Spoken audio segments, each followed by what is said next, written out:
Hey guys and gals, I'm here to help you with some of your social studies homework today or this week.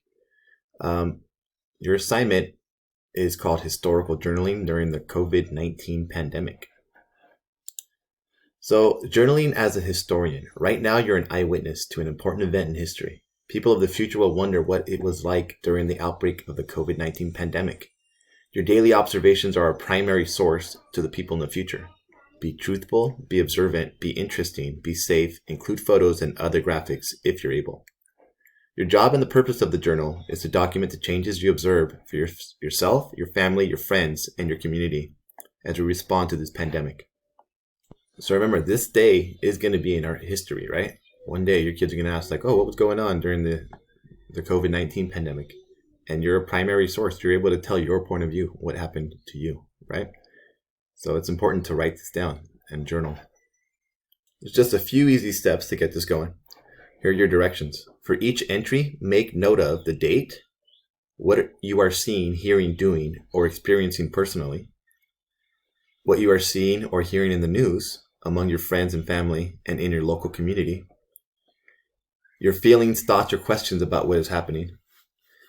And remember, when it says what you're seeing, hearing, and doing, so what are you actually doing, right? With your family, what you're doing when you're going outside, if you're going places, what you are seeing or hearing in the news among your friends and family and in your local community. You can also talk about social media, right? If you guys are on social media, like what are you seeing on Instagram or Facebook and or TikTok? Although I don't know if that's going to have much stuff here, but there might you might see some stuff there.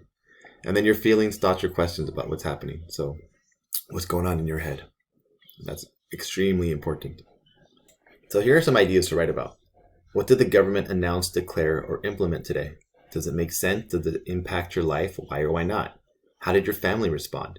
And this could be something like, well, today they said we can't be in social groups more than 10, right? Or they might have changed it to 5, or, they're constantly giving some new restrictions or new guidelines for us, right?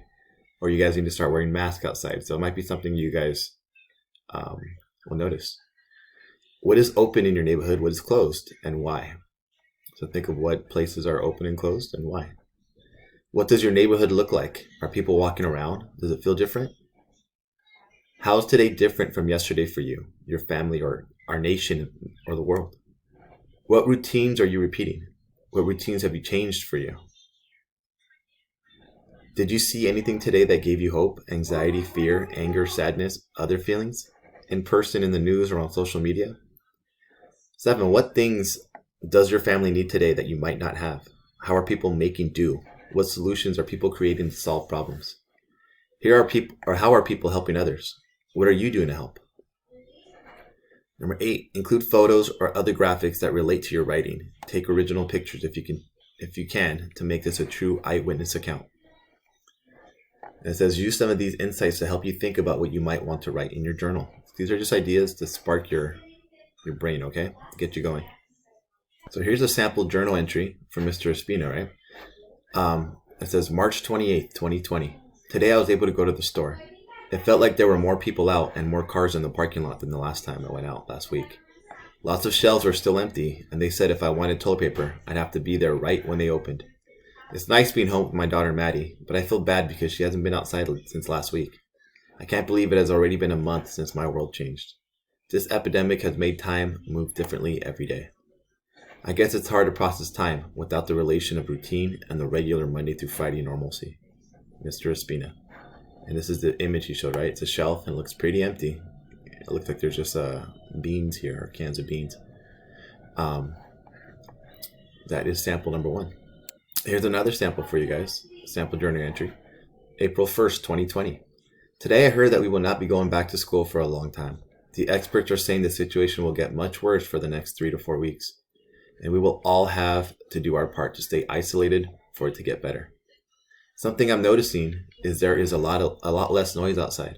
I don't hear as many cars or airplanes as normal, just the happy sounds of birds chirping and the neighbor kids yelling and giggling as they play outside. It's a beautiful sunny spring day and the flowers are blooming. It's eerie because I want to enjoy the beautiful day like nothing is wrong, but I know something terrible is happening.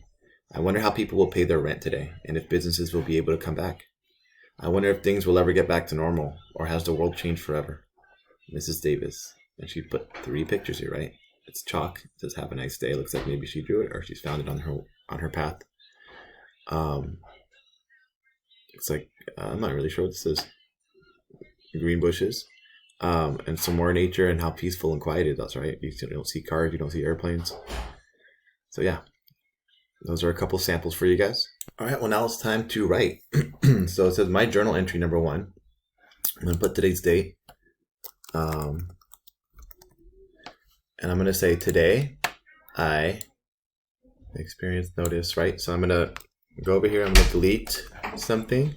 Yeah, so I'm just gonna delete this.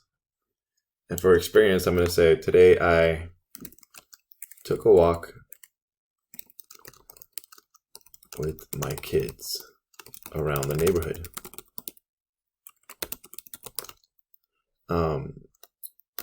As I walked, I noticed there were not very many cars driving around. And the ones that were, many of the drivers were wearing masks. And like I'm gonna have to go back and make some edits too. So notice that like as I walked, I'm gonna go ahead and read through my entry real quick and see what I need to go back and edit. Today I took a walk with my kids around the neighborhood. As I walked, I noticed there were not very many cars driving around. And the ones that were, so I'm missing a word here, right? And of the ones that were, there you go, that had a better flow to it. Many of the drivers were wearing masks. Okay, so now I'm going to say, let me see here. So I got to think too. So many of the drivers are wearing masks.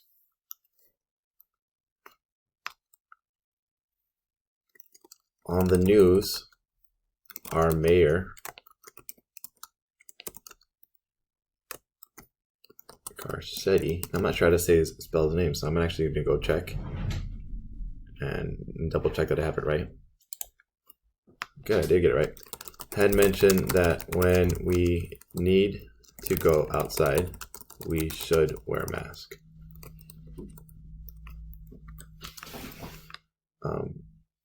I also noticed many of the sidewalks and streets have chalk art now.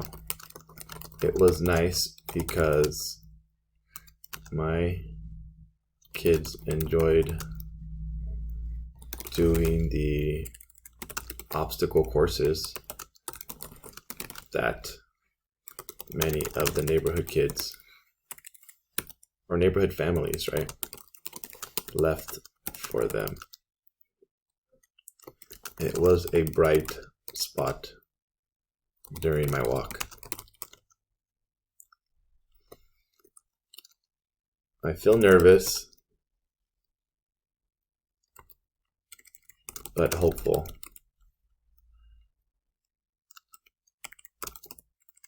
Because of the many ways I see people helping each other. I'm going to pause right there and double check my stuff. So on the news, our Mayor Garcetti had mentioned that when we need to go outside, we should wear masks. I also noticed many of the sidewalks and streets have chalk art, have chalk art now. It was nice because my kids enjoyed doing the obstacle courses that many of the neighborhood families left for them. I feel nervous but hopeful because of the many ways I see people helping each other. So I talked about, so it was a bright spot during my walk. I feel nervous but hopeful because of the many ways I see people helping each other. So did I talk about what's happening in the world in my neighborhood? I sure did, right? I'm going to delete that. Talk about my family going on walks and doing little chalk activities. Something I feel I want to know. I feel nervous. Yep. But hopeful because of the many ways I see people helping each other. And I can actually finish there. I can keep going. You know, it really depends on you guys, what you are comfortable with. And let me see here. Responsible because of the many ways I see people helping each other. And I'll stop there. And then what I'm going to actually do next is insert. Well, actually, let me see here. The next thing I need to do is add my name. right? So I'm going to say Mr. Farina. And all these things, guys, I'm just deleting. You can actually just go over them and write it like this too, right? You can go over whatever it says. This one says insert a picture or graphic of something you wrote about. So I don't need that there. I'm going to delete it, but I'm going to add pictures now. So what I can do is you can click here. Oh, you guys can't see what I'm doing. One second. Let me make this bigger. Is you can go to insert and then image. We can either upload it from our computer or we can search the web, right? So I'm just going to look for Mayor Garcetti. Oops. One second.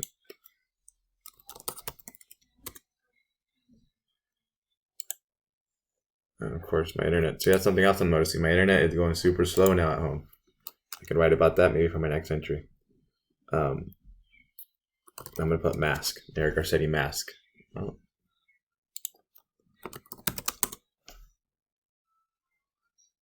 Well, I can't find the image I'm looking for, so I'm actually going to do a Google search instead and see if that helps me out a little bit. One sec. So when I did that, I just typed layer or LA Mayor must wear mask, right? And here he is. He's wearing a mask on one of these images. So I can actually just copy it. I can right click, hit copy image, and I can go back to my journal and I can just right click and then paste image. Oh, make sure I don't click in my box though. Paste image, and now it's here, right? That's one way to do it. Another way to do, and then I can actually move it around where I need to. And remember, if you grab this corner, you can shrink your image down so it fits. And I can put it wherever I want in my PowerPoint. And I can even grab this stuff if it's in the way and just move it down a little bit. So there's one image I'm going to put. The other image I'm going to put, and I'll show you a different way of doing it, is I'm going to go over here where it says insert. I'm going to click image, and I'm going to upload from my computer. And this time I actually have to go to my computer and then find an image I want to do. So I click this one. This is me wearing a mask, right? So I'm going to take the corner and then shrink it like you would an iPhone, like to zoom out or zoom in. And then boom, there's my other image. Now I'm going to add one more. This time it is this image. I'm going to see if I can try a different way. All right, so that's this image, and this is just two of my kids doing one of those obstacle courses I was talking about. They have to follow the line. See? And so I'm going to go here. I'm going to right click again, click copy, go back over here, and I can either right click or hit Control V. See if it shows up. Hey, there it is. So I'm just going to take this, shrink it down so it works for my image. I mean, you could mess with your formatting a little bit. I don't know if your teachers would want you to too much, but I mean, I could, if I needed more space, maybe change the font to one lower, right? Because then now it's a lot more roomy for my pictures. So have fun. This is actually a really cool activity. I think it's important for you guys to do. If you have questions, please let me know. You're doing this 4 times, right? You have 4 entries to do, and if they leave, they give you about a week to do it. So that's our lesson on this. If you need any additional help, please feel free to ask your teachers, and we'll figure out how to help you guys. Mr. Farina, signing out.